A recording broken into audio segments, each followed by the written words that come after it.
ডাক্তারদের বেতন বৃদ্ধি নয়, ডাক্তারদের ঘুষ দেওয়া হলো যাতে আরজি কর নিয়ে বেশি মাতামাতি না করে আর আন্দোলন না করে। মুখ বন্ধ করার জন্য মমতা ব্যানার্জি উৎকোচ দিয়েছেন। ডাক্তারবাবুরাও বুঝতে পেরেছেন ওটা।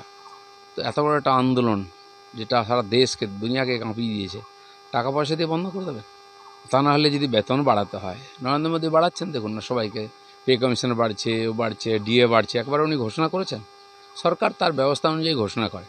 উনি এত বড় একটা সম্মেলন করলেন, সবাই হচ্ছে কী না কী হবে, আর বারম্বে লঘুক্রিয়া, কাউকে 10,000 কাউকে 20,000 টাকা বাড়িয়ে দিলেন। এই জন্য কি স্টেডিয়ামে ডেকে ওটা ঘোষণা করতে হয় বেতন বাড়াচ্ছি? এ তো প্রক্রিয়া একটা, বাড়তেই থাকে, হতেই থাকে। সবল কোথায় আছে? দুর্বলতা পার্টিই নাই। কয়েকজন অসিতবর বৃদ্ধ, আর কাজ নেই, সারা জীবন করেছেন, তাই করে যাচ্ছেন। পার্টি অফিসে 1-2 জন ওরাই থাকেন, 10 জন লোকের মিছিল হয়।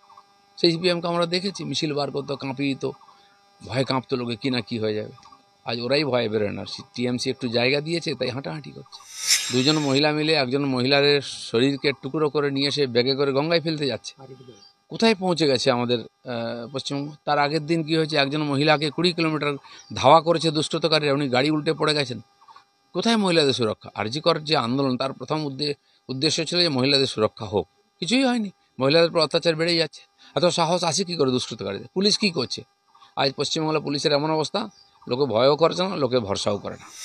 যেখানে সরকারি প্রশাসনের টিএমসির নেতারা আছেন, প্রতিনিধি, তারা চুরি করতে ব্যস্ত সবাই।